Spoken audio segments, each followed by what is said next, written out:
I got you, brother. Sorry There about you that. go. How are you? What's up, bro? How you feeling? I'm good. I'm good, man. Happy New Year to you and the fam. Yes, sir. How are you? Um, I'm Good. good. Hey, So this is Joe Doherty. Joe's who we picked to be the Oh, winner for this. Uh, how you doing? interesting thing, Tab. Joe remembers you from '95. So Joe Whoa. is from the John Singleton camp, and me and Joe worked together on John's movies. So when I transferred over to music and started working with you guys, Joe was part of the people that would come see us in the shows and everything like that. So you're that's aware dope, of Joe. us It's at an the honor, time we man. first Salute. started. Yes, Yes. sir. We got a bunch Nice of to meet you, Taboo, today. officially. It's an honor, man. I'm excited about all the things that are happening, and with this whole idea. Spoke to Jan a couple minutes ago, and it's pretty exciting, man. We still got a lot of story to tell, but it's beautiful to get this part of the journey on the road, visually and storytelling wise. Absolutely. And Tab, Definitely. I love two things about it. One, you guys are going to tell your story while you're still alive. So many legends are dying before they get to tell their story. So someone else is telling their story. But Yep, you guys are exactly. able to tell your own story. And then this part of your life, people just don't know about. So we're going to really tell people how everything got started and how you guys became the family you are now. Let's do it. Yeah. Beautiful. Taboo, thanks. You Your book. Oh, Your book was my first point of entry into this story. So thank you That's dope. for writing it. It's so honest, it's so raw. It gave me tremendous insight in what it must have been like, coming up in the game. So Yeah, what's crazy is I was inspired to so for me, just off record, I've been sober for 16 years now, and sobriety is sacred to me. So the reason why I wrote that book is I fell really hard many times because of just overindulging, intoxication, abuse, and so the only other way to tell my story was to let people know that I was falling up, and that was one of our first songs, if not our first song, that introduced the people to Black Eyed Peas was Falling Up. That was our first single. And I asked Apple, I was like, yo, what do you think about me just creating something that is candid and transparent from a perspective of motivating people and telling my story of a person that is now sober that fell really hard because of overindulging. And I'm very blessed that I have the opportunity to inspire and be a beacon of hope and inspiration, not only to the world, but also to my tribal communities, because we deal with a lot of drug abuse, we deal with a lot of alcoholism in tribal communities. And so for me, it was a perfect way to segue into the work that I'm doing now as an activist, my advocacy to be able to be an Indigenous voice and just be able to inspire through testimony, through being candid and being honest, man. No bullshit, just wanting to speak from the heart and shoot from the hip, because then it becomes a much more tangible connection amongst humans. And it's not an artist, it's not a Black Eyed Peas. It's like, no, he went through trials and tribulations, became a father at 17, hit rock bottom with his drugs and alcoholism. And honestly, it happened after we went our separate ways. Jan is when I really hit rock bottom. And that was the moment where I felt like, okay, so everything's crashing down. 2007 is when I became sober. And then I was like, I needed to tell my story so that I can inspire those that are going through addiction themselves. And just any type of obstacles or roadblocks in the way to be able to overcome. My book, Falling Up, then I wrote another book. This one is called A Kid's Book About Identity. And I wrote it in Spanish and English. So this is a book about me being a mixed kid, native descent and Mexican descent, not knowing where I belong, was not native enough because I wasn't from the res, not Mexican enough because I didn't speak Spanish fluently. So it was like all these identity issues that I was dealing with, as many of us that are of mixed race. I had a lot of internal battles, which in turn caused me to have self-doubt. But because of hip hop culture, I found my voice, I found my expression, I found my art form in breakdancing. And that's how I was able to meet Will and Apple. And it built my confidence. It built the strength that I have always had as a warrior. You know, that's something that Will and Apple always consider me to be, the warrior of the Black Eyed Peas. You know, it being because of my heritage, or because of my fearlessness when I'm on stage. I took that same kind of persona and wanted to apply that to other warriors and other folks that need that inspiration. What up, Sterling? How are you guys? My apologies for the noise. I'm at Sundance currently with the second film. I hope everybody's doing well. Taboo, thanks so much for joining us, and love to see you, Jan, and everybody. Thanks so much once again. No, brother, how All you right. doing? Good to see you, Sterling. Proud Good of to see you. you, proud of you, Sterling. Proud of you. Try to do it, man. It's gonna be like you, sir. Thank you so much for your work. That's right. That's right. Keep it moving. Keep it moving. That's right. Proud of you. I wrote the book from an honest, candid, vulnerable, very open perspective, and just knowing that, like, I don't have anything to hide, man. I've been through the lowest of lows and the highest of highs, and I feel like because of that, I was able to champion the idea of wanting to be the conduit of hope. That's who I am, bro. I'm not only am I a sober person, I'm also a cancer survivor. Mm. So for me, it's like I got a 1-2 punch, bro. I had a kid at 17, Right. was counted out as a teenager, like, oh, he's done. Graduated with a kid in my arm, walking down, getting my certificate, my diploma, and then all of a sudden, you know, this amazing journey with my group happens in '95, and you know, all this amazing whirlwind of just work, because there was a lot of work. And then you get to the point where you're like becoming a little bit successful, kind of feeling yourself a little bit, you know, kind of writing your own shit, your own ego is building, and then all of a sudden you start indulging, and that's what happened to me. I indulged and overindulged, and I feel like because I had those moments of reflection and clarity, I was able to become the person that I am today. And I feel like I've grown a lot, man. But the thing that people will always know is my honesty and my transparency. That's something that I've always loved being. I've always loved to be upfront. Sometimes it's uncomfortable, but I welcome uncomfortable conversations, because I'm telling you, having a cancer conversation, that shit is so uncomfortable, bro. Seriously. Yeah. And then having to tell my kids that, you know, that I had a drug problem and I was an alcoholic, that's another uncomfortable conversation. So, like you said, we're going to have candid conversations. We're going to be able to build and just speak from the heart. Do you remember some of the bedtime stories she would tell you? Yeah, man. I always remember her sitting in her living room, and she would say, "From Los Angeles, California, give it up for Jimmy Gomez." And I'll be dancing in her living room, and the smile and the excitement that she had in her face let me know that I was doing something right. And so this dancing, this performance in her living room was a thing that sparked this beautiful smile, this amazing inspiration, this flame that happened in her living room. And it kind of gave me the will and the drive to want to be a performer, right? And so from that point, from 5 years old, I always dreamed. I was like that dreamer. She had a dream catcher in her house, and that was the connection to her Arizona roots. She was from Jerome, Arizona, and she always had this beautiful imagination. And we would pretend that we were, you know, dancing on a big stage, or we were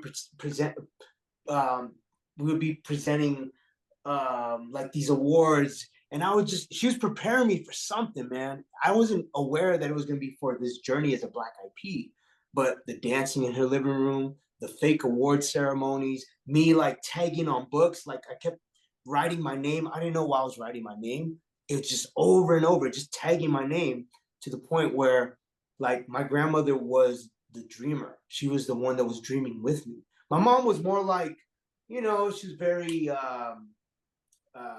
I guess you can say, very reserved when it came to me wanting to be an entertainer. She's like, oh, you know, you got to go to school, you got to get an education, which I understood. But my grandmother's like, no, Jim, you want to be a dancer, you want to be a performer, get on stage and rock it and give them your best. Do not settle for less. And so that energy and that drive is something that my grandmother instilled in me. as a performer and as a dancer.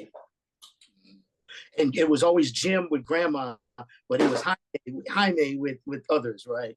Yeah, yeah. So you know the Spanish. It's like terms of endearment in Spanish. They change your name if you're Jose. They'll change it to Pepe. If you're Enrique, they change it to Kike. So it was always the Spanish changing of your name. So Jimmy or James was always changed to Jaime.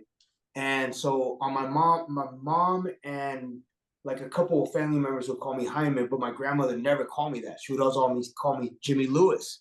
And so that name always stuck with me, Jimmy Lewis. And then I came up with this idea of an alter ego called Jimmy Lewis Angryfoot.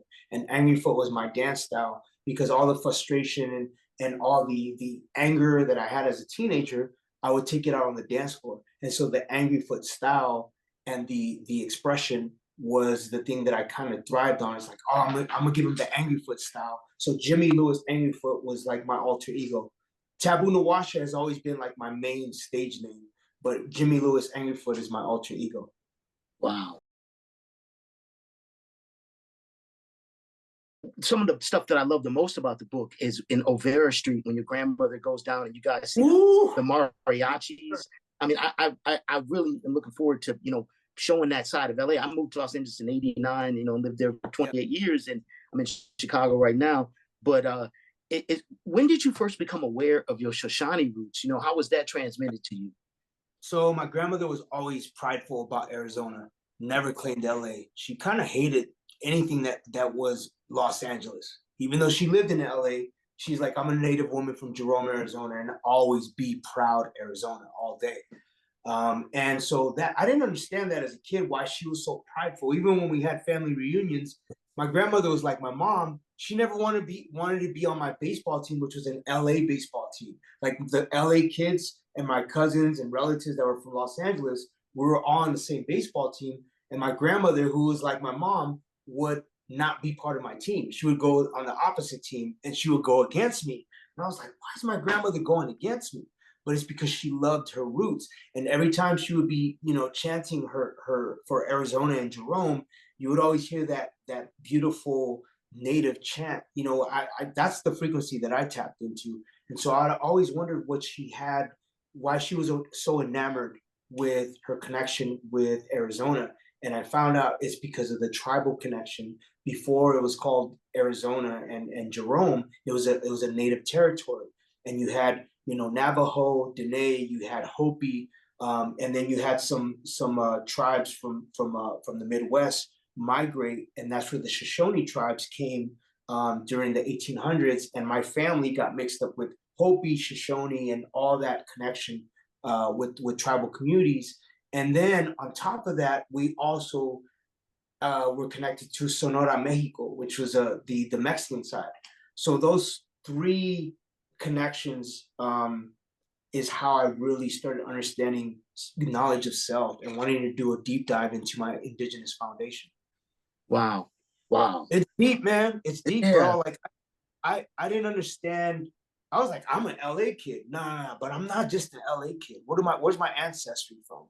Why on my DNA does it say, 51% indigenous Americas and Mexicans, right? So most of my DNA and my blood is indigenous. And I didn't understand that until I did the test, the DNA test. And then I started doing a deep dive into my family tree and seeing what it was about. But it was my grandmother that kind of challenged me to do a deep dive. She didn't give me the map. She actually pointed me to the direction of the map so that I could figure it out and take on that journey by myself.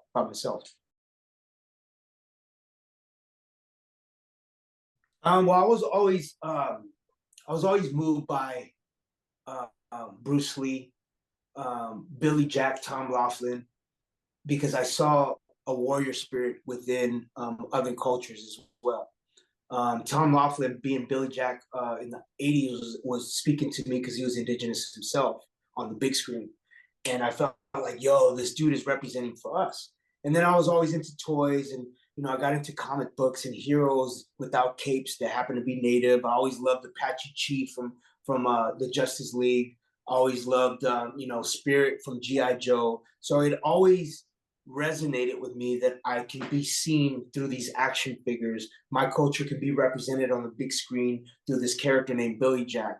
I was a fan of Michael Jordan and Magic Johnson because I always felt that there were heroes playing basketball. I also loved football too, and at that time it was like you had the Steel Curtain and the Franco Harris era and all these amazing. I'm a Steelers fan, so for me it was learning about these gridiron warriors. So I kind of channeled all this amazing sports conversation themes on television that spoke to me about warriors or fighters, and I was always in love with martial arts, right? So the Mexican thing was never really just one thing. It was like, yeah, I was born in East LA, Boyle Heights, and lived in Dogtown, but my love and appreciation was to learn and educate myself about a mosaic of cultures that is Los Angeles. It wasn't just Mexicans, it was Filipinos, it was Asians, it was Black, and we were all coming up together as a village. Even though we were from different tribes, we were one village.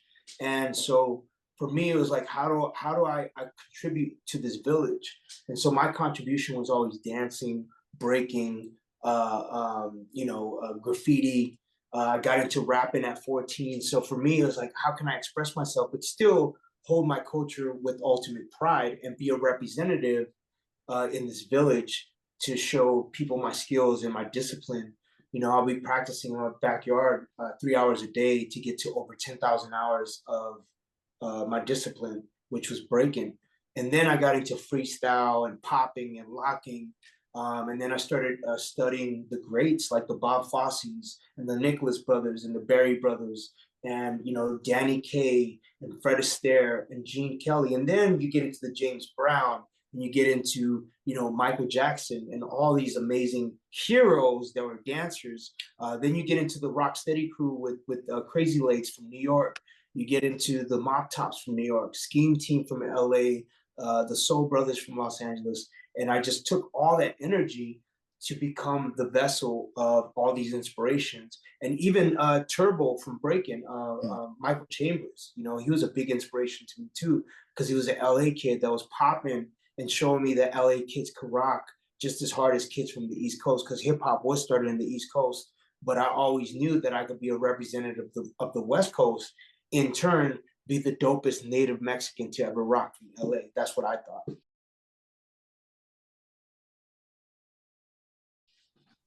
Did you ever think you'd be rapping in Spanish? Yeah, I always knew I had it, man. I just had to sharpen my tools, bro. I mean, it was like, even though it was broken Spanish, I knew that I had cadences. I knew that I had like choppy Spanish, but I can still rock. I mean, my first record, I kicked a verse in Spanish. And that was before Black Eyed Peas was even on the Spanish tip yet. We hadn't done translation and elevation. But I felt like that was my contribution. That was my Mexican upbringing and learning and wanting to educate myself about how I can implement my native tongue, just like Apple incorporated Tagalog in the Apple song on the first record, and then Bebbled on Monkey Business. Mm-hmm. It's crazy as you're talking. It's like the comparisons between your Angry Foot style and like Jeet Kune Do. Like you took from all these various things, Yeah. So I mean, bro, like, you have to find a bravado in hip hop. Your bravado has to be a very confident. We're not arrogant, but we have a certain sense of being sure when you're on that microphone, when you're on that stage, when you're going into battle. You can't be like scared and second guessing yourself. So I took those inspirations. I was even into wrestling, bro. Like watching WWF and seeing how Hogan would like hype up the crowd and he would be just energizing the crowd up. Like I was like, yo, that's a showman. He ain't even got to say anything. He just, all he has is the inspiration of the people and the energy of 80,000 people. And all he's doing is going like this and people are screaming. And so I took that same thing and applied it. If you watch my show, I'm just taking that Hulk Hogan, freaking Ricky Steamboat energy and applying it on stage and doing it my way. Do you remember the first time you got confused for a person outside your race? Like somebody thought you were Asian, or do you remember like when that happened? Yeah, I mean, people were very confused. You know, a lot of people didn't really know because they hadn't really known much about who or what or where I come from. And so, I've always been like very loud about my cultures. I mean, I wear it all the time. You know what I'm saying? I've been doing it since day one. A lot of my old pictures, I post a lot of my IG stuff. I'm like rocking the braids and the dope ass native pieces to let people know, like, yo, I've been rocking since the '90s and letting people know how proud I am to be Shoshone and Hopi. But they didn't get it. They always thought I was Asian. Maybe it was because of the Joints and Jams video, and I'm doing like these kung fu martial art moves, and so people are like, "Oh, it's a Chinese guy. It's a Japanese guy." Okay, so for many years, it was always like the confusion: is he Japanese? Is he the Filipino guy? Is he the Chinese guy? Like, nah, man, I'm native. I'm Mexican, and I've always stood my ground when it comes to being proud of both cultures and wanting to reaffirm that I love everybody, but at the end of the day, I got to represent for my cultures. And so, yes, to answer your question, I have been confused for many days. I was confused for Puerto Rican. I was confused for light skinned and black, and I was like, wow, okay, all these different mosaics of cultures. But you always knew who you were. Okay. Yeah. In your book, you mentioned like Whittier Boulevard by the Midnighters, and your mom like disco songs like The Freak and Funky Town. Can you name me just 3 or 4 other songs that you remember being played in your childhood?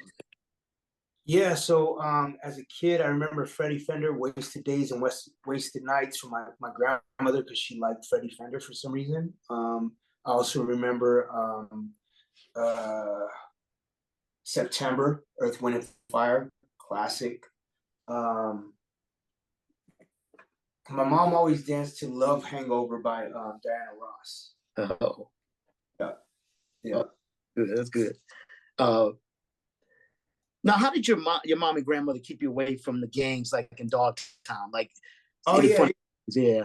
yeah. So the community was pretty tight when it came to looking after the shorties, especially the gangsters. They kind of knew that I had something in the performance space, because my grandmother was always like putting me on stage as a young kid. And I'll be dancing, just not really knowing why I was dancing out in front of the porch, but I always like had that thing. I was always moving and popping because I was watching these movies at like 4 or 5 years old. I was really in love with different styles of dancing. I was even doing like, Mexican ranchera and like cumbia because I was in East LA. So I heard it. I heard it from neighbors, and those rhythms made me dance. Even though I wasn't too familiar with the songs, it just made me dance, and it made me appreciate that part of my upbringing. So, I guess the gangs, the Dogtown gangsters, they saw me as like, oh, that's the little homie that dances, more than like, oh, let's get this kid in. He could be a peewee. It's more like, nah, the little Jimmy kid, he dances. So I was always the little dancer. Very similar to Will, kind of in his upbringing. It seems like. Yeah, exactly. Because bro, I'm telling you, I've known. I even put it in my yearbook as a freshman. You are gonna be on a big stage one day. Like I wrote to myself, you are gonna be on a big stage one day. Many people will know your name. Because I knew since the day that my grandmother activated that flame, that fire inside of me to go after my dreams and aspirations, not even my own mother was going to stand in my way of my dreams. Because I'm telling you, bro, I love my moms, but moms didn't see it. It was grandma. And it's in the book. It's plain and simple. And I always tell moms, with all due respect, I love you, but honestly, grandma was the one that saw it. She saw it since I was 5. And that's why I always give my grandmother the utmost respect, because she was the matriarch of my tribe and she led the dance metaphorically. And, ultimately, she was the foundation.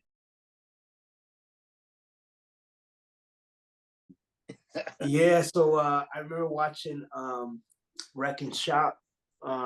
I watched Wild Style. I remember seeing Fab Five Freddy in the Blondie video, and he was a muralist. I remember that. I was like, "Yo, who is this guy?" And the way he would talk, like, "Yo, this is Fab Five Freddy." Before he got onto the raps, there was something special about this guy.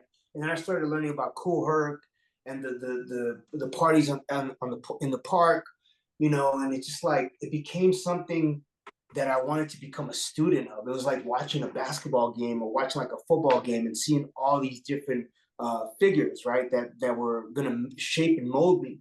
And then I saw Crush Groove and Breakin' and Breakin' One, Breakin' Two. I watched Beat Street, and I was like, "Yo, there's a Puerto Rican kid breaking. Oh shit, his name is what? Crazy Legs. Yo, he's light skinned like me. He's from New York. Like that was a Latino. Oh shit, this is it." So because of Crazy Legs and Michael Chambers, Boogaloo Shrimp, those two figures, the East Coast version and the West Coast version of those two movies, inspired me to go after my dreams. And then I saw Pop and Taco, and I saw yeah. So I saw a lot of the guys from LA that basically let me know that as an LA kid, I was able to follow that same footstep. And I started seeing a lot of bombs, like a lot of bombing on subways. And I was like, "Yo, this bombing on subways is dope." And I started falling in love with graffiti and that art form, right? And then I watched that movie Warriors. And I was like, "Yo, this is what New York was like." So I fell in love with New York as a whole, like as an ethos of the epicenter of hip hop. And so I was like, "Yo, I want to go to New York, son. I want to learn what it's like to be in New York, son." Right. So I had that love and affinity for New York because I was like, man, that's where it got started. But then I said, wait a minute, but I'm from the West Coast. So I got to rock just as hard as those kids from the East Coast and show them that I can get busy just like them. You know what I mean? Uh-huh. Your Uncle Louie. Tell me about him. And you know, in the book you talk about he loved black music, he kept his gym shoes fresh. How much you know swagger do you think you got from him? You know, unfortunately, I would say that like there was a moment where I was inspired by him, but you know, his demons dimmed his light in my eyes as a man for me. So I'm being honest. You want me to be honest? And that's good to see. Maybe, you know, you see that he's fresh and, you know, clean. And then later we see him, he's dealing with, you know, cracking and some of the stuff that was coming up in the Yep. It was dark, bro. It was dark. And for me, it's like I've never been able to overcome that trauma and those triggers whenever I hear Uncle Louie. Uncle Louie is a trigger word for me because of the trauma. There was more trauma than there was inspiration. And I'm being honest with you. Wow. You know, and if I saw him, I would tell him the same thing because I have nothing to hide. You know, it's like, that's cool. That was a cool time period when I was a kid watching Showtime at the Apollo and, you know, into sneakers and playing basketball. But at the end of the day, man, like the trauma of how he evolved and became immersed in the demon, which is addiction, and kind of maybe kind of ran in my system too. It kind of took shape and was part of my story too, because I saw how comfortable and how desensitized I was to it in my face, because it was in my face. It was like normal to me for him to be doing crack and getting high. So I was like, oh, it's just it's my family. And so that comfortability and that normalcy of addiction, maybe it lent itself to me feeling like it's okay for me to party. It's okay for me. My uncle's doing it, and that's my uncle, someone that I was inspired by. So I would have to say that although when I was a kid, those moments, but ultimately as an adult, as a 48-year-old man who has his life straight, who is a father, who's a husband, I would say that he diminished that respect because of all the craziness that went on. So you're writing Taboo, you're dancing, but when do people start knowing you? Is it the talent show, the Christmas talent show? When does people start really calling you Taboo who might not even know your real name?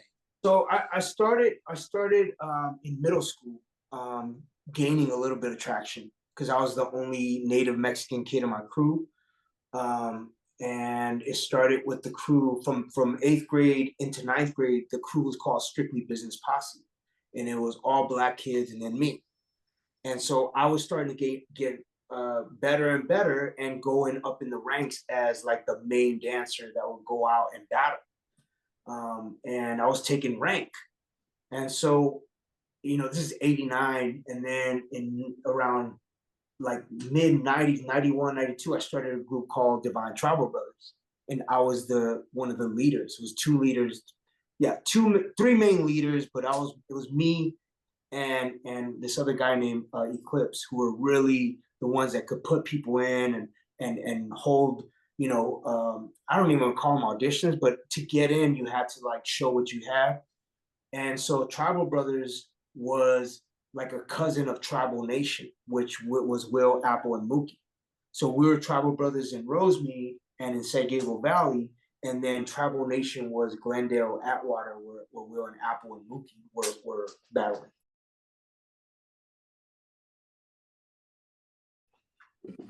Joey Jordan's house, was that a scene? Tell me about that scene. Oh, yeah, man, Joey Jordan's. Huh? Sorry, I wanted to chime in about your name as well, Taboo. I think maybe in passing, I think you might have mentioned that like even socially, there was something to that effect about even just who you were dating and such at the time.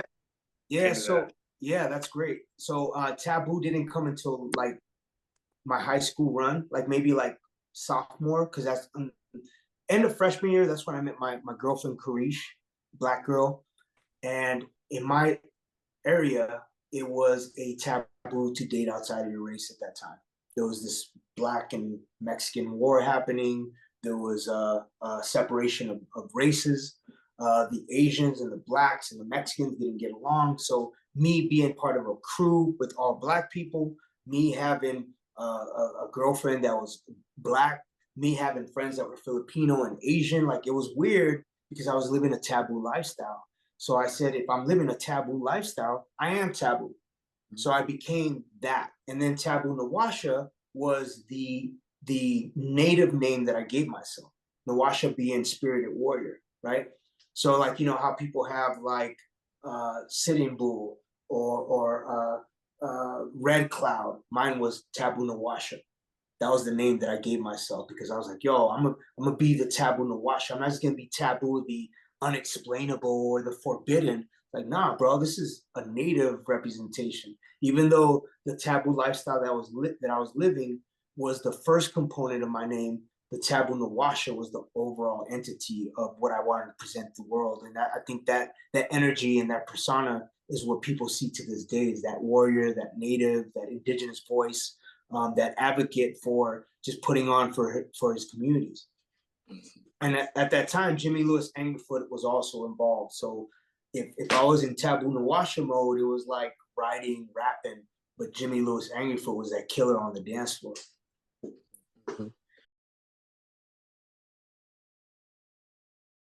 Where did you meet Karish? Karish, I met her in high school, man. We were high school friends. You remember what class? You remember anything about the? I think it was I want to say math class. We had math class together in 9th grade, and yeah, I was just like, she was a dope singer. And I was like, yo, this girl could sing, bro. I'm in the music world. Yo, this girl could sing. I'm a dancer. I'm a rapper. Oh wow, let me spit to this girl. So we started like connecting, and it was cool because it was young love, bro. It was my first real girlfriend. I hadn't had girlfriends, but this was the real thing. At that time, I thought like, oh, yo, it feels different because I actually have someone to confide in, and she's part of my crew. She became part of my crew too, as the singer. Yeah. So we had dancers and singers and some MCs, and she was the singer of the group. Oh wow! Okay, cool. Yeah. How did your mom and Julio react to her?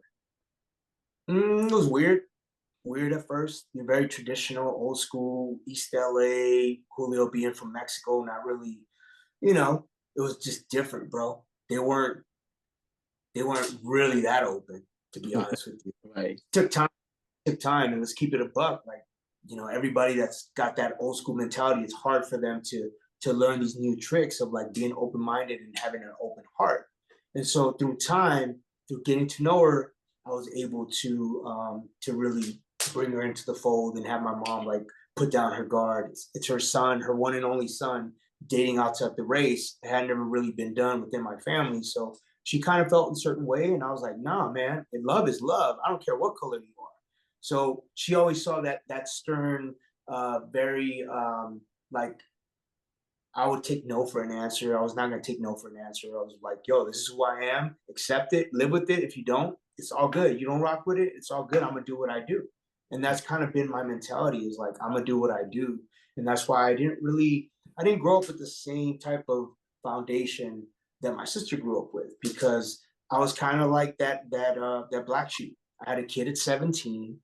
I was the rebellious one, the hip hop kid that was, you know, going on tour at 14 with no money, just no cell phone. Just, I'm going on tour, Mom.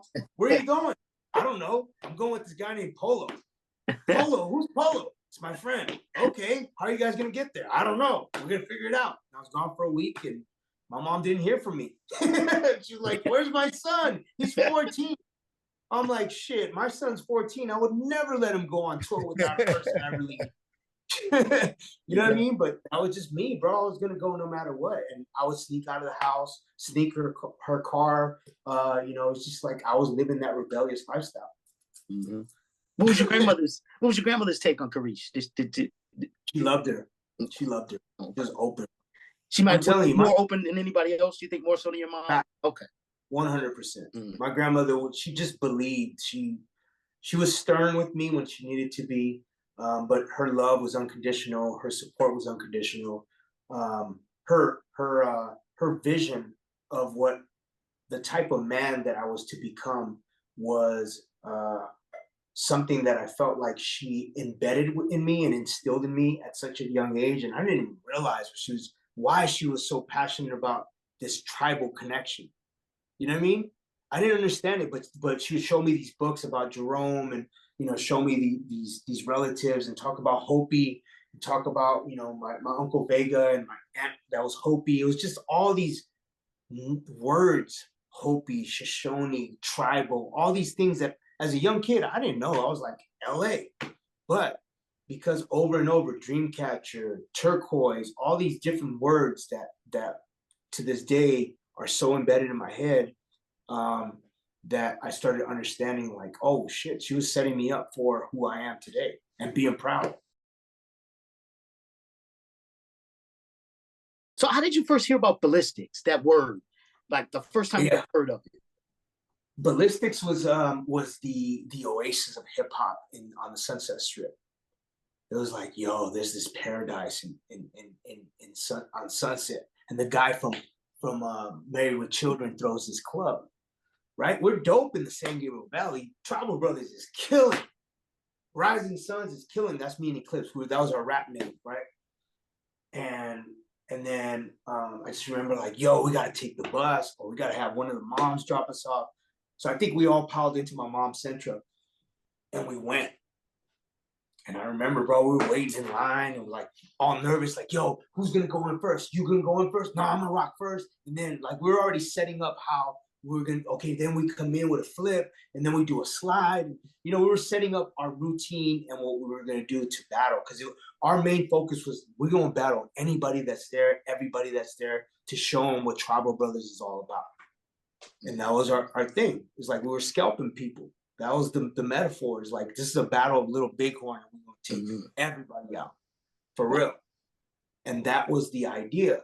So when we went in there, it was like, yo, speakers on the wall, girls dancing on speakers, all these like different celebrities like Leo DiCaprio and all these other folks were in there.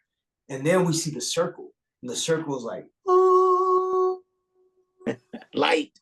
And you get into that mode, and you're like, oh shit, I'm about to, whoa, who's that guy? And it's this guy with dreads shaking his head. He's like going in there dancing. And I'm like, yo, this guy's dope. He's dressed thrift store clothes. I'm like, who's that guy? It was Apple Diab. I'm like, yo, that guy's, wait, I don't want to battle him. He looks like someone I could connect with. So I go in, and then all these other people start going in, and then the energy shifts from the dance floor to the stage, and it was like, two MCs come on stage. One kid with dreadlocks twisting his little dreadlocks. Dark little dude twisting his dreadlocks. That's Will 1X. Like, Will 1X? Who's Will 1X? Then this other dude, Little E, that we went, I believe, oh wait, that was the first time or the second time? Might have been the second time. I'm not sure. I'm getting my things. That's cool. Little E was with Polo, and Polo took us with Little E, right?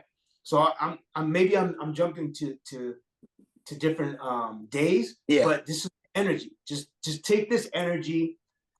Will 1X, Little E. I'm trying to back up Little E, but I love this guy's energy. I don't know who this guy is. Wait a minute, that's Tribal Nation? Oh shit, Tribal Nation. That's the cats that we've been hearing about, right? Because we're tribal brothers. So I already fell in love with this guy that was dancing, Apple Diab. Mookie I had met because we were on the bus tagging, and we were from the San Gabriel Valley. So I had already known Mookie. He was the San Gabriel guy. He wasn't a Glendale Atwater guy. So then I see Will 1X battle. I'm like, yo, he's talking about his socks, my dreadlocks. He's just going in and slicing. And then Little E does his thing. And so I'm trying to support Little E, but this guy, Will 1X, is killing it. He's undeniable. And then Polo's like all mad and shit. He's like, what's up, Dick? What's up, fool? What's up? Getting all Polo style. What's up? What's up? You wanna fight, Lou? What's up, fool? Like, what? You want to go fucking fight? He gets all Polo. And then he's like, no, chill. So everybody's breaking it up. Polo's fucking all like chest puffed out, Polo all mad and shit. And then all of a sudden it settles down and it becomes cool. And Will, Polo, everybody, like, it settles down. And I think we just start partying, and it just becomes like, Switzerland, and everybody's cool. It becomes about the moment. It becomes about just being one. Hip hop culture represented in this village. We are in this oasis, and he's all these different MCs, actors, actresses, girls, fellas, and we all rock into hip hop music on the Sunset Strip. And that's what I remember about Ballistic. Wow.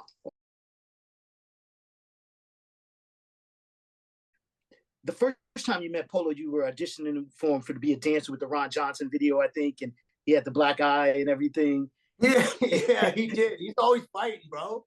Polo, since I met him, he's always been fighting. Now he ain't fighting anymore, but he was always like short fused, always like first to step up, the last one to leave. He was always like, yo, I'm down for anything. So that's the one thing that Polo has always had, is that hustler mentality, that managerial, I guess you can say nurturing, but he's also a real one, bro, and he'll throw down with anybody to back you up in anytime, any place. So that's one thing that I loved about Polo since I met him, is that he just didn't give a fuck, and he was just down for anything, down to ride.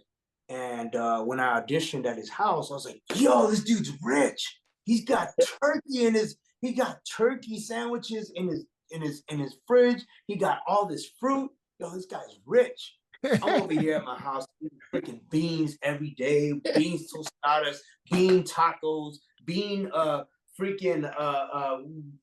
chorizo. It was just always beans. Big ass pot of beans. And so I thought Polo was rich, bro, because he lived in Pasadena. So I was like, yo, Pasadena's rich. That was my idea of rich. But when I auditioned, and now you live there. Now I live. Now I'm rich. I'm rich. So how did he break the news to that Ron Johnson? Because that, it didn't happen to Zebrahead. Like, do you remember how he broke the news that it wasn't happening? Because that was kind of a big break for you, it seemed, at the time. Yeah, we went to I auditioned. I got the gig. Shout out to Locke, man. Locke, John Troches was the guy. I actually saw him in Hawaii when I was vacationing a month ago. And he was like, yo, you remember when we auditioned for Polo? I was like, yo, bro, you're the one that set it up, because they went to high school together. So John Troches is like, yo, there's this guy named Polo Molina who's a manager of this guy named Little E, who is performing at the Universal Amphitheater with this other guy named Ron Johnson, and they want to audition dancers so that we could dance at the Universal Amphitheater. And so big shout out to Locke, John Troches.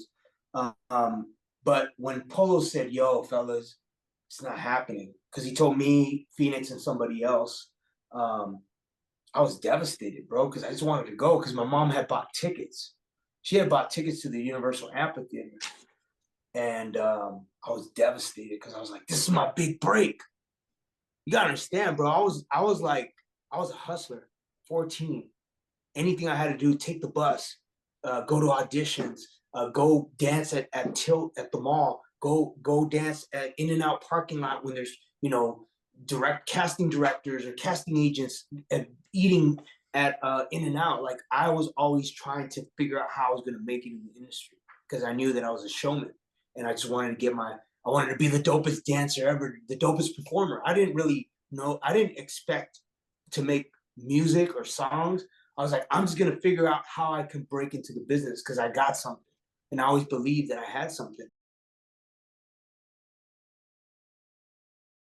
And then when Will told me that I had that thing, that's when I was like, yo, bro, I got a dude that is someone I look up to, that's an inspiration, that was signed to Ruthless Records, telling me that I got something special. Yo, all right, cool. I'm gonna practice even harder. And that's when we became Black Eyed Peas. Mm-hmm. Wow. Your friend David Lara, you met him through Karish. How old were you guys when you met? Do you remember? Yeah, so he was 14 and I was 16. Okay. Love Deja, man. Deja's my guy. And you know, he was a shy singer. He came from Hollywood High and came to Rosemead. And although I don't want to give Rosemead props, Joe, I want to be honest. Right. Okay. Fair enough. Because there's a lot of bad stuff from Rosemead High School, like predators, and we can make them. Yeah, we can make them look bad. We don't have to make them look good. This is bad. But Deja is an amazing guy. He's still to this day one of my best friends, if not, you know, a brother. He's just a brother to me. And I remember taking him under my wing and saying, yo, come and rock with us, bro. We got this crew, dancers, MCs, you know, we write. Why don't you just hang with us? And so he was like the pretty boy singer. And we started like recording on a 4-track. And so Deja was that guy that that was the shy guy that needed that reassurance. Like, yo, you're dope, bro. So the same thing that Will kind of gave me, I gave Deja. Like, yo, I'm the older dude. I'm a junior in high school. You're a freshman. Yo, you got this, bro. Don't worry about it. I got your back. You can rock with us. I'm gonna make you part of our crew. And then that's when we became a foursome called United Soul Children, USC. From Divine Tribal Brothers to United Soul. To United, me, Deja, Eclipse, and then another brother named Antoine Tanner, who became an actor on what's the show? It's called yeah, I forgot the show. You mentioned it in the book though. Yeah. Yeah, he became this big actor on his God, what the fuck was the show? He was on Moesha, but then he was on One Tree Hill. Okay. One Tree Hill. Yeah, that was a big show. Big show. Yes, he was one of the leads on One Tree Hill. Eclipse was always my right hand man. Phoenix had already like he dropped out of school, so he wasn't really in the picture anymore. And then Antoine was always that basketball player, sober guy, funny, charismatic. Always knew he was going to do something special. I always knew he was going to be like something in the industry. And then he chose acting as his vehicle. Mm-hmm. Mm-hmm. Now you and Mookie met as part of tagging crews. You kind of knew him from there first. Yeah. We was taggers at 9th grade, and we would always go on this bus, the 70, to the El Monte station. It was a bus station where all the graffiti writers would go. And it was part of hip hop culture. It's like you had the breakers or the freestyle dancers, and then you had the graffiti writers. So I was part of the break dancing scene, but also part of the writer scene because I wanted to learn more about the elements of hip hop. I wasn't a DJ, but I loved and appreciated the art form of DJing. and then eventually I became an MC. But tagging or graffiti was the first thing besides breaking or dancing that I fell in love with. Wow, wow.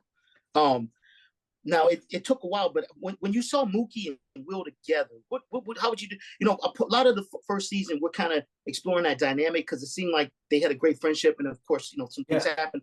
What was that dynamic like between the two of them, from what you observed? I mean, bro, like Mook is he was always a unique character with a bottle in his mouth, and like he would walk with a limp, like, yo, my nigga, what's up, my nigga? He was like this street San Gabriel Valley Mexican Muslim, because he got into Islam, and yo, what up, my nigga? He always had a bottle in his braids, and he just was very like, he was a character. You know what I'm saying? He was very over the top. Even the way he walked, we'll be like, yo, Mook, why you walk like that, bro? He's like, that's the way I walk, nigga. Like he would he would emphasize the way he would talk, nigga. Like he made you feel everything he said. Even when he rapped on Afghan Clan, he had this cool, I'm mellow with you, like very like, he had this LA Ice Cube smoothness, but he was just a character. And him and Will's always like hyper and like twisting the dreads and, you know, like very hype. And then Mook was just smooth, like, yeah, you know, I'm like cool over here, ice love, like that vibe. So there was like a cool dynamic because they were like a 1-2 punch. Like Will was the hype, charismatic, high pitched rapper, and then Mook was like the mellow, a little bit. He had a little bit of gangster, but yet he had a little bit of abstract De La Soul Tribe and Del the Funky Homo Sapien hieroglyphics. But yet he had a lot of Cuban in him. You can feel that Cuban in him. You know what I'm saying? So he still had that street edge because he also like he took his reputation very, very serious. You couldn't mess with Mook, bro. Like, yeah, he had crazy charismatic swagger and like cool, but if you tested him, he was down to get down. Now, speaking of that, he obviously, you know, he went to jail. You know, he had this girlfriend that a lot of people have described to me as being out there. And you know, when Will lost him as a, what changes did you notice in Will when Mookie wasn't around anymore? Was there anything? Yeah, I felt like Will lost a part of his upbringing as a child, like connecting with someone that understood. Because App wasn't from LA, so it was hard. Like, you know, like Mook was like, yo, De La Soul Tribe. App, when he came from Philippines, it was like Milli Vanilli, and Will was like, what, Milli Vanilli? What are you talking about, bro? De La Soul. So it was a different connection because it took him a while to really understand hip hop as a kid in LA and United States. So the way we were rocking was already like, we had already had like Kwame and Big Daddy Kane, you know, KRS-One and Boogie Down Productions. So that was the energy, right? And then we had Cube and NWA and King T and all the West Coast stuff. But App wasn't really familiar with that. It was like MC Hammer and Milli Vanilli and whatever was played on the radio in the Philippines. And Mook was hip hop. So for Will to lose that connection and have to kind of like, okay, now I'm rocking with this guy who's from the Philippines, who doesn't really speak English that well, who doesn't really know naturally and innate about hip hop. It's not an innate thing for him to understand where we're at in hip hop culture. Will was kind of like a teacher. Like, yo, I'm gonna rock my dreadlocks. And Apple's like, dreadlocks? Ugh, you look homeless. He's like, nah, this is the new style. Yo, I'm gonna rock overalls. Ugh, that's ugly. So App, it took him a while to really understand, right? But Mook, it was like they grew up together, so they just knew it was like peas in the pod, no pun intended. So when Mook left, it kind of like, okay, so now I kind of have to be the guide and kind of elevate App, because App was kind of not confident either because of his eyesight. Like he couldn't speak English. He had an accent. He had bifocals. He couldn't really see. He's in a different country, foreign language. So Will was kind of a safety net to bring Apple out of his shell, and that's why Apple became probably the dopest MC out of the Black Eyed Peas. And I always tell him to this day, like, even though I'm in a group with him, to me, hands down, Apple is the dopest out of all of us as an MC and as a writer.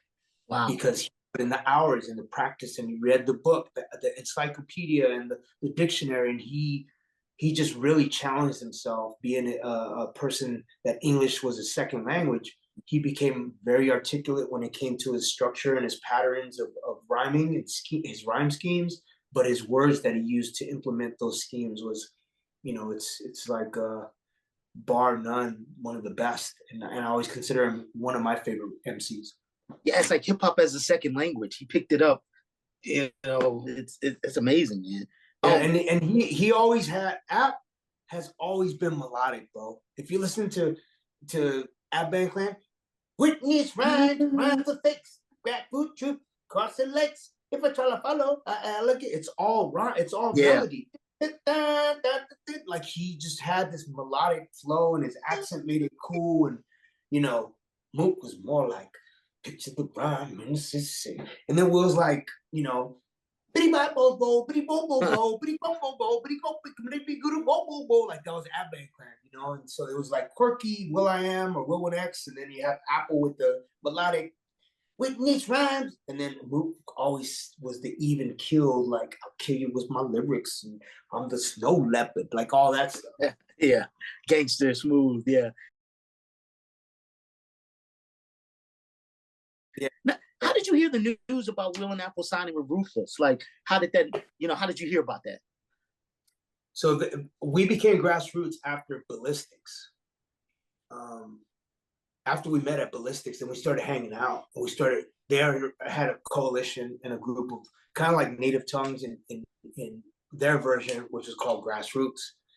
And I became part of that crew.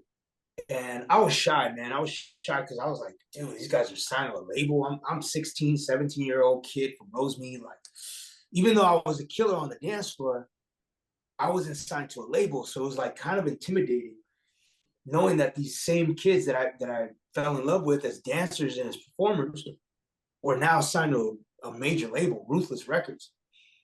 And I was like, yo, these guys are superstars. In my mind, I'm like, yo, they're superstars because they're my friends, right? I didn't know that they got $10,000 for a record deal. Yeah, $150 a week. At 16, you know what I'm saying? It was like, yo, we're rich, son. $150 a week. And we ain't, and we just got a rat? Oh, shit. So it's just that little kid, 16, 17-year-old mentality. So I was happy for them. I was so happy because I dreamt that one day I can, work hard to be at that same level, because I knew that all I wanted to do was perform. I just wanted to be out there and gain as much information, be in the studio, just be a sponge, and see how they moved, see how they dress, because they had their own thing. They had their own unique style. And I was like, yo, I want to be part of this crew. So I started changing my frequency to be able to kind of like not be like a hang-on friend that's like a little leech, but more like I'm learning, I'm a student, so that I could contribute to this whole being. Like when Tribe and De La and Jungle Brothers and Moni Love and Queen Latifah linked up, everybody was equal. Everybody rocked on Buddy, and it was an equal thing. Or like Leaders of the New School and Tribe, when they did Scenarios, like a package of everybody being top notch. And that's how I felt that I wanted to be. I wanted to be part of that coalition of Grassroots, but contribute and not just be a homie that's hanging out. Mm-hmm. West Coast native tongues. Yes. Correct. Yes. Yep. So in your senior year, you started doing really good in school, but you had to watch Phoenix deal with kind of a drug problem. How did you stay focused? How did you not go that way? Dancing, performing. I was a baseball player. I was a baseball player. I don't know if I put this in the book, but I was a baseball player since I was a kid. And I always thought I was going to be a third baseman. Like, and to this day, I'm still playing softball on the road. We have Black Eyed Peas softball tournaments on the road. I'm actually going to play in Japan when we go next week. I'm going to play at the stadium with some of the pros of Japan. All right. I love. I'm an athlete, bro. I'm a dancer, but I'm also an athlete, and I try to stay as connected to my baseball roots as possible. So I fell in love with baseball, and I was playing all-star baseball as a peewee, but dancing was a thing that kind of kept coming around, and I started really focusing on the dancing. And so I left the baseball plan and I focused on being a dancer, and that's what kept me off the drugs. Because like, oh man, drinking, drugs, alcohol, smoking cigarettes, that's not cool. And Phoenix was doing all of it, bro, at that time in high school. So I was like, oh, he's a loser. Like in my mind, I was like, oh, this is not what the tribe is about. We're not about like drugs at 17. We're about battling. We're about getting our reputation. We want to make it. We want to make some money off of our talent. Like that's how I looked at it, like a business. But I didn't know it was going to be a business. I was just like, I need to audition. I need to be anywhere to be seen so that I can make this a way that I can enjoy making a living off of this because I love to do it. Mm-hmm.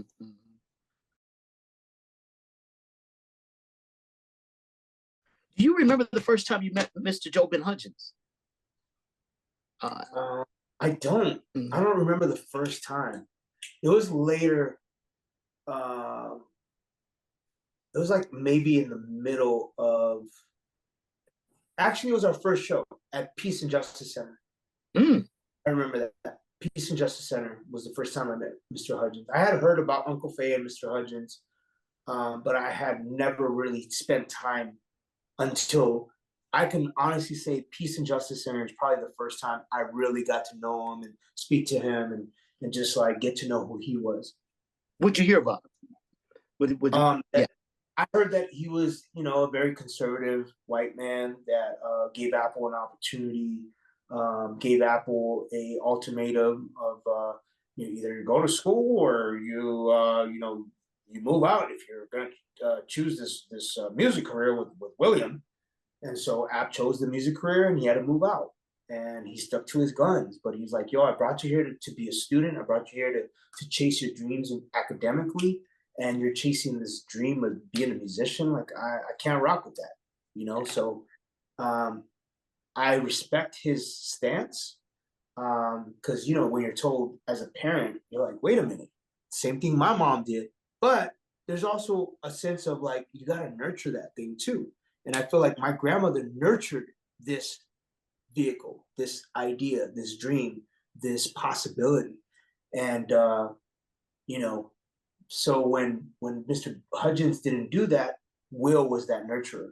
And Will became that father figure to Apple because App was looking for that male figure to connect with. Even though we were all the same age, Will was always the advanced, going to the studio first, wanting to be in the studio last, wanting to learn the MPC, wanting to write raps. Check out this rap. Let me call you. I'm going to call you with the rap. Like, that was Will. And it's always been Will. That's why he's doing the things he's doing now.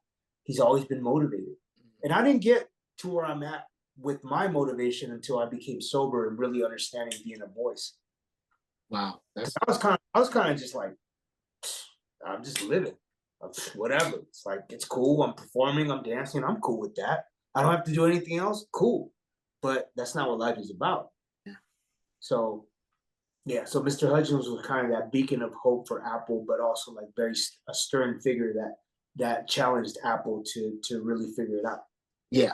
In the second season, it's like, blessed with that. Like, I see you guys have this apartment in Hollywood. Apple's working at AMC. You're working at Disney, in these kind of mundane jobs.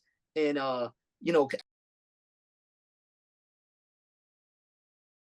Yo, but honestly, bro, I'm gonna be honest. Disneyland was beautiful to me.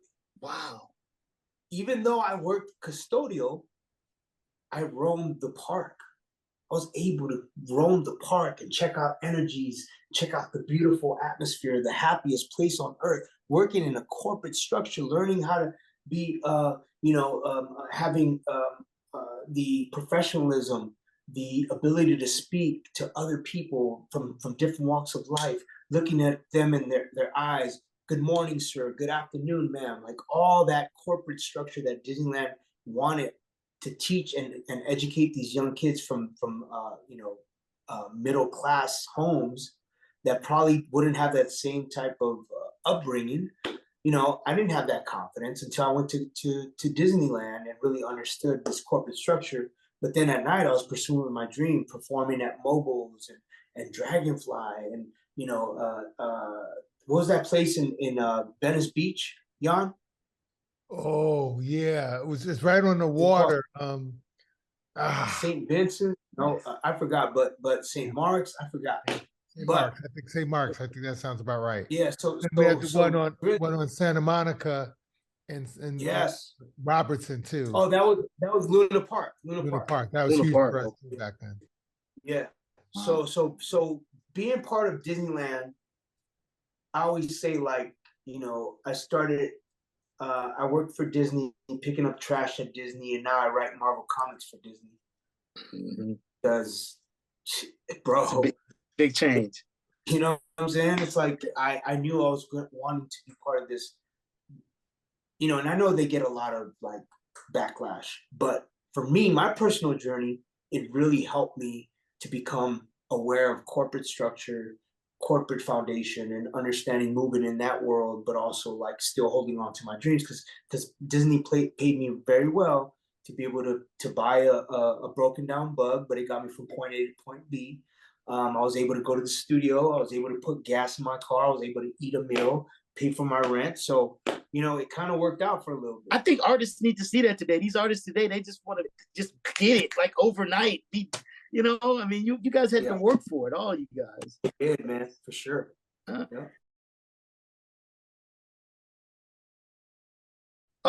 So day Josh is born, Whittier Presbyterian Hospital. The boys show up.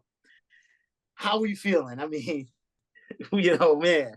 I was a little kid living a grown man's experience. A baby having a baby, bro. Like, my boy Antoine was like, yo, I gotta go to my first class, bro. I still gotta go to school. That's the reality. My boy was thinking about going to school, his first class, which was phys ed, right? He's like, yo, I can't miss my class. I know you just had Josh, but I gotta go to my class. So that perspective and that idea didn't really resonate until I stepped back and I'm like, yo, I'm supposed to be in high school right now, and I'm over here having a kid, bro. I'm having a kid. Yeah. While my boys are going to school with no responsibilities, I'm giving birth to a child that now I have to take on this responsibility. Ultimate. Now it's like ultimate responsibility. There's no one else that can take care of him other than me and Karish. And we're there, little 17-year-old kids holding a little baby, bro. And it just like, it was overwhelming. It was scary. I just saw my whole life flash before me. I saw myself like, yo, what am I going to do with my life? How am I going to provide a life for this beautiful baby that we just brought into the world? How am I going to take care of him? How am I going to buy Pampers? We started talking about like WIC. I'm like, damn, we're going to get government assistance? Wow. Yo, this is crazy. And then, it just dawned on me that it was maybe this is not the right choice, but it was too late because it hit me. I was a little kid, man, 17. Baby having a baby. You said it. Baby. And then the most kiddiest thing happened to me. I threw up because it was overwhelming. It was so scary and reality set. And now I have this baby, Josh Gomez, October 13th, 1993. And it was like, yo, bro, this is insane. Wow. This is insane. This is how it ends. This is how it ends for me. Yeah. And I was like, yo, what am I gonna do? Wow. So But just as Will worked with Apple to help him, with his thing, he helped you so much, it seemed, with Pablo, with motivating that thing, because you were learning, you spent a lot of time in the book describing this, and I hope that we can show it in the show, the development.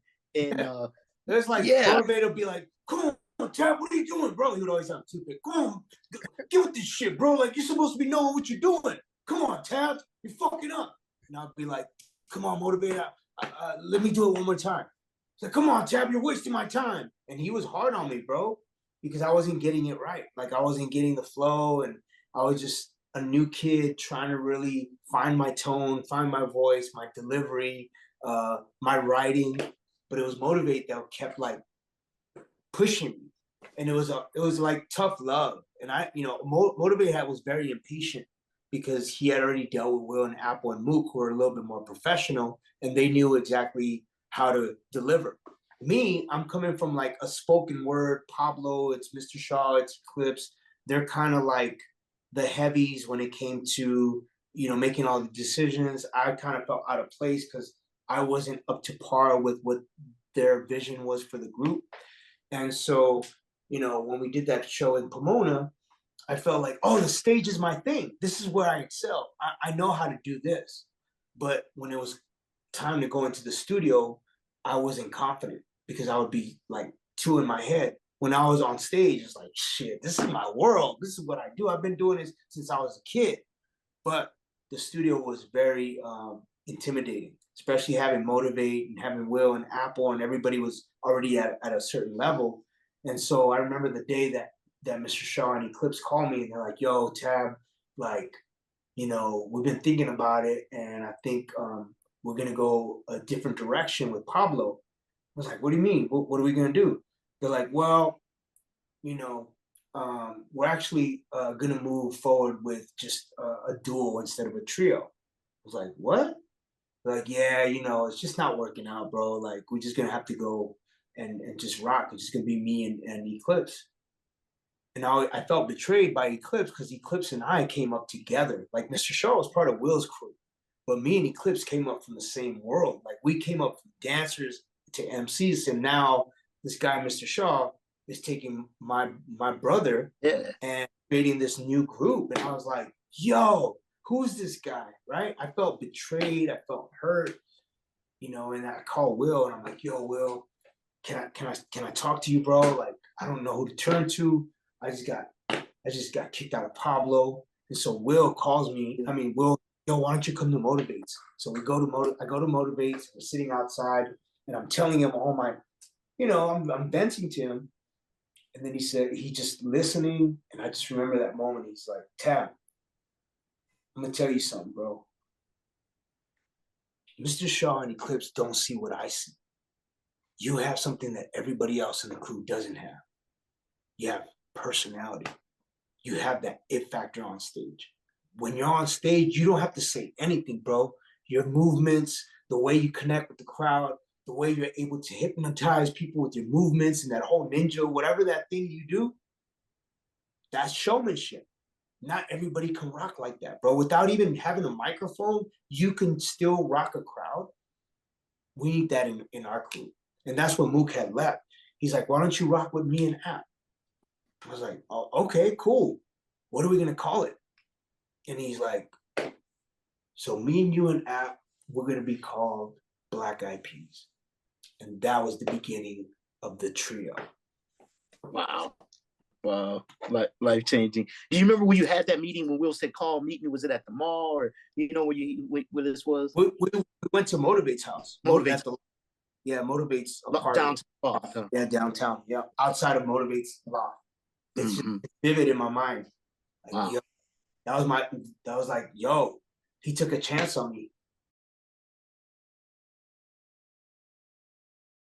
Do you remember where you were when you heard that Easy died? Yeah, that was before we had met. Mm-hmm. To have this Black Eyed Peas talk. Right. Because out of that, Mookie had left, and Will was devastated because now he's like, yo, what are we gonna do? Mook's not in that band anymore. He left. It's just me and App. And App's like, oh, hey, Will, we still gonna rap with me? you still want to rap with me? He's like, yeah, man, we're gonna rap. We still gonna do. So they did a demo. They did a demo of 4 songs, just Will and App, but they didn't have like, it wasn't solidified as like this is what Black Eyed Peas is gonna be. Then when I came in and we did our first show, and we're like, yo, there's something here. We just perform really well together. There's a performance element. It's no longer just rapping on stage. It's now like movements and synchronicity and ways that we connect. And then we had the dance element because we always had the dancing element. So that's the one thing that Black Eyed Peas was known for, is that me, Will, and Apple all had our own individual dance style that we would implement during our show. And it would become part of like the 1-2 punch. Like, yo, we have a live band, we got songs, we rap. Oh, and by the way, check out our breakdancing section in the middle. And that's what the Roots didn't have. That's what the Fugees didn't have. And they were a live band too. And so it was different because we were a trio, multicultural. There was really nothing like that. It was like, oh, 3 different MCs from different backgrounds, but they're also dancers, and they're like b-boys and freestyle dancers that come from the essence of hip hop culture.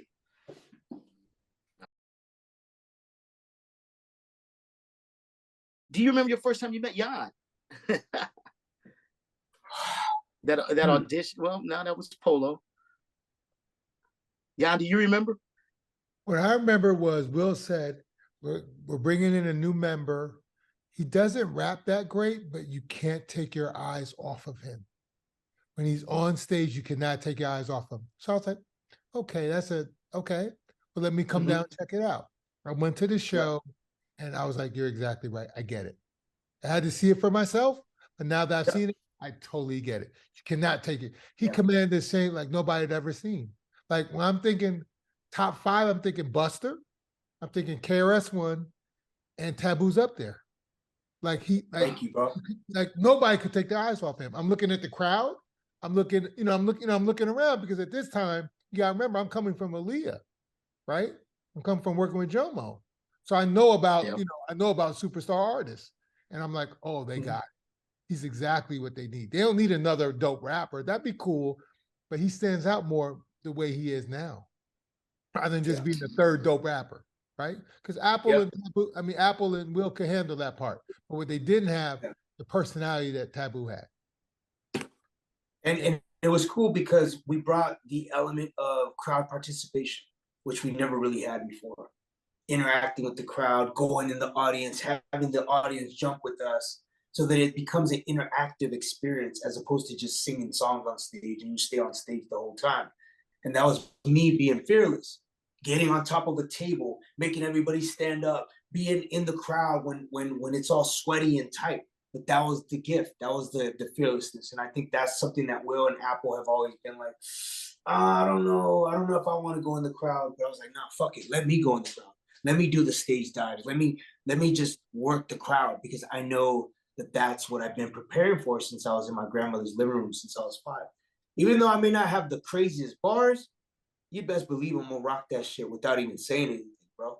And that fearlessness, that's what I know. It was like, that's why it was like, yo, I don't have to. I can just get the crowd going, and then you guys kick the bars, and you guys have the dope tones. Let me rock it. Let me handle this, because there's all these different configurations and components that it entails having a dope show. Live band, great songs, great MC, great lead MC, and then you have this other complimentary MC, but then you have this showman, and I always looked at people like, Flavor Flav has always been dope, bro. Let's keep it a buck. Yep. Chuck B's dope, but without Flav, without that energy, that Flav, that fearlessness that Flav brought, all that.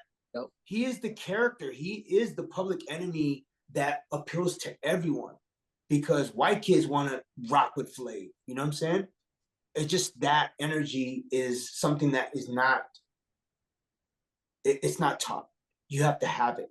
And so I always felt like if I lean into that confidence and that inclusivity, that feeling of we're all in this together, you're part of the show, I'm gonna make you part of the show, I'm gonna make you feel it, we're gonna all rock together, that was my connection to the stage, and I felt like that was the missing piece for the piece. Mhm. You guys came up that era where everyone was rocking Raider caps and it was about being hard. And I remember Jan would invite me to these shows that, you know, and there were women there. Gabrielle Union, there were always pretty women of all races, and the vibe was just completely different. And yeah, I think, you know, you have to take a lot of that credit because you came out there and just took control of it. And you had to pay attention. I was really leaning into, and I know Will and Apple were not very keen on it, but I was leaning into theatrics, and I would come out with like my war paint and my feathers, and you know, I'll come out with like ninja outfits, and just like, because I saw how Soul Sonic Force would come out with crazy outfits, and I was like, yo, if we're gonna be showmen, let's be showmen. Let's not just be configured into one page. Let's show a whole wardrobe, a whole gambit of unexpected visual representation. And that's what I always thought. I was like, yo, but then it was like, oh, is it too gimmicky? And these guys are not really filling that component. So it didn't really work as much as I wanted it to work, because Will and Apple were like, this is how it is. You know, we're not wearing freaking war paint and feathers and all that stuff. So how are you YMCA and we're not? Like, that was kind of like the vibe. But I was like, nah, this is who I am. I'm outgoing. I like to be a character. I like to be in that zone. I like to have alter egos. And that was just me. That's my acting capability, because I always thought I was going to be successful before Black Eyed Peas even took off. I was doing acting classes.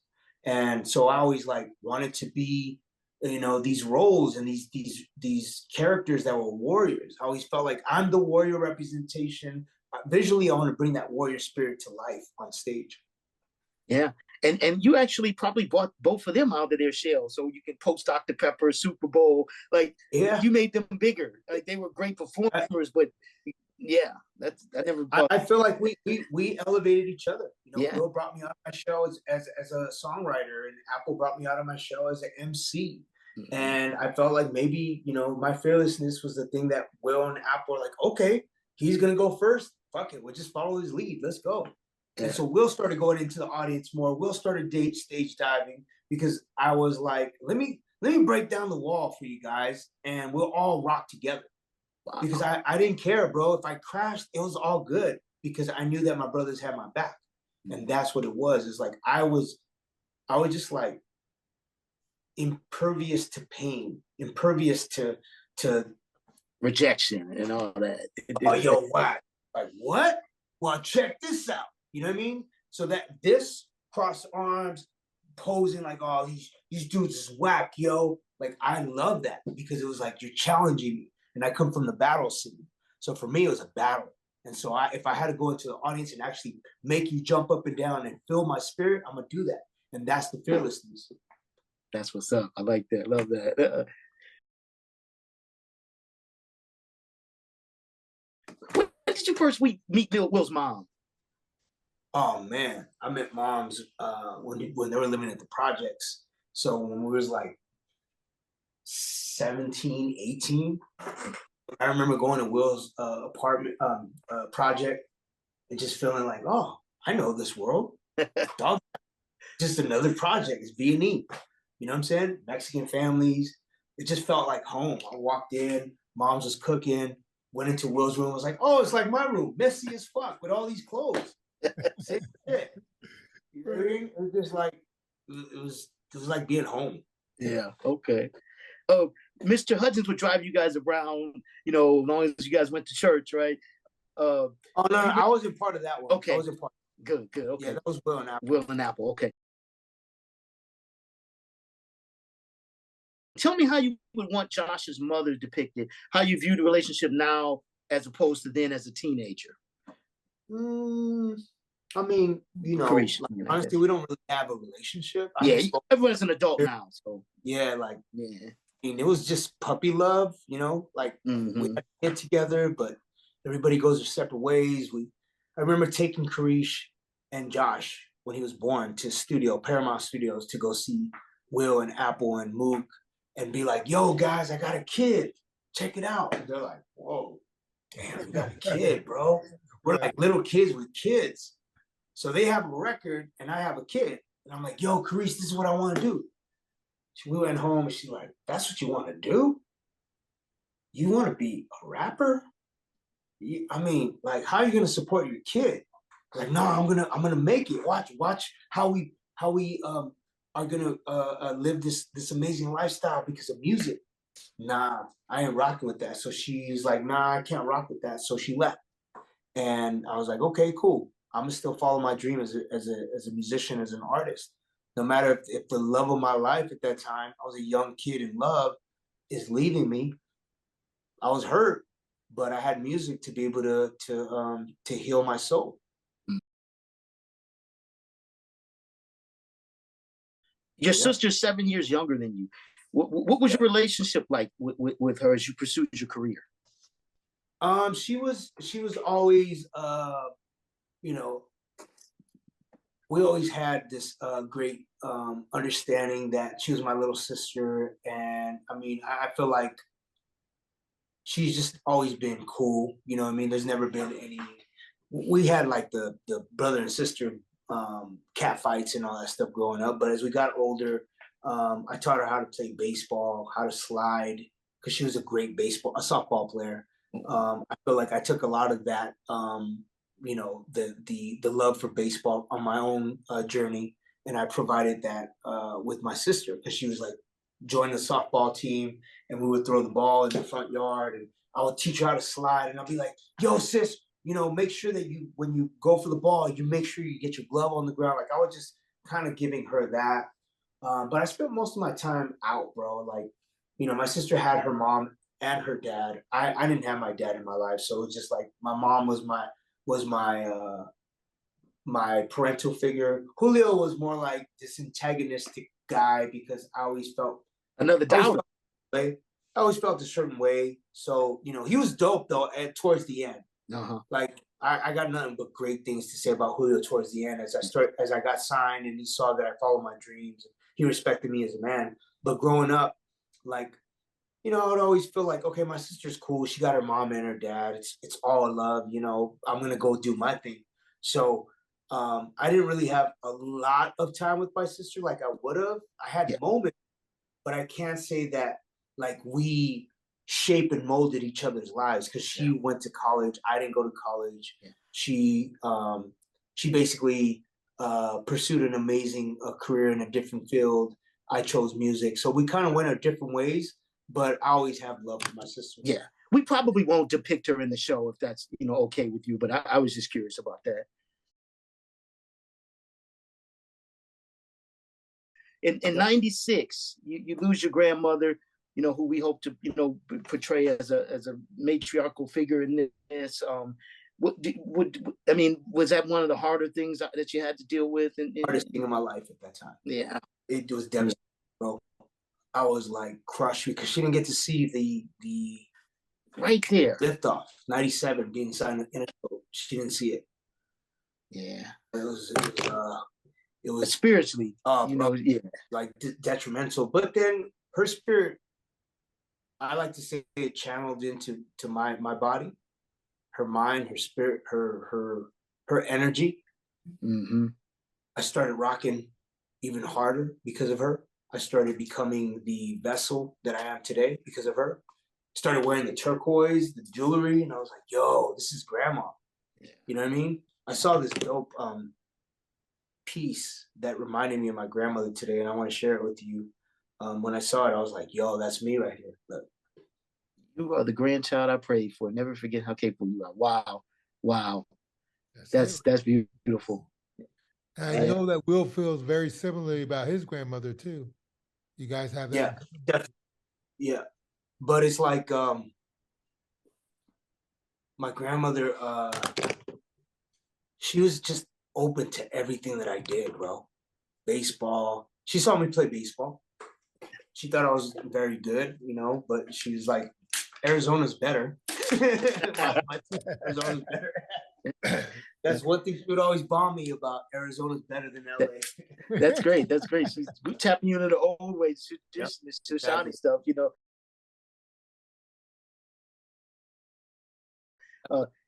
But yeah, that's it for now. Taboo, thank you so much. But we really, Thank you, brother. I mean, with a cancer journey, we want to show it all. We want to Oh show. yeah, We want to show. With this thing I'm on right now with the Indigenous Excellence thing. Woo, Yeah, bro. I'm telling you, and it's a global thing. It's not just U.S., just not North American tribes or Canada. It's the world. So when we get to that part, it's going to be educational, informative, and rich in culture, because this story has not been told yet on a global scale, let alone a Black Eyed Peas telling that story. Oh my God.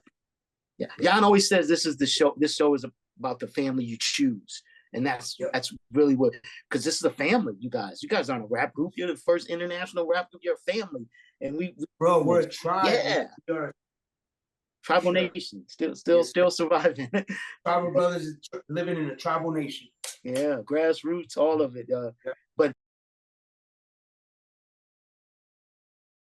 yeah, Jan, did we ask Sterling's question? Sterling had put a question in the chat. Wanted to have us talk about Disneyland, him working, Taboo working at Disneyland. Oh yeah, I think we touched. I think we got touched base on that. Yeah. We did touch base. I'm surprised to hear it was a positive experience. I'm always has been painting it as bro. No, that's good. Okay. I got love for Disney. They will always have my heart. I don't care what people say. Hell no. My experience was beautiful, bro. Yeah, I'm painting anything as you miserable, and no, it wasn't like that. Okay, good. I'm a great thing. All right, brothers. All right, thank you so much for your time. Brother. Appreciate we'll talk soon, okay? Love you too. All right, all right. Take care. All right. Well done, Joe. That was this was so much fun. Like I said, he's he's great. And you know already, and he's good interviews we've had so far. Yeah, and hopefully my preparedness calmed some of his fears. Because he probably was like, "What the heck are we?" And he had some things to say. Yeah, he asked a lot of questions, but I told him these are good questions, good for you to know. And I think he had to know that we've done our research, we're professional, and we want this like he does. We've been tasked with telling this great story, and I take it seriously. I know you do too. Definitely, it's our life's work. It's part of our life's work. When I'm dead, he helped with that. He did that Black Eyed Peas show. Exactly. So, no, this was great, this was great.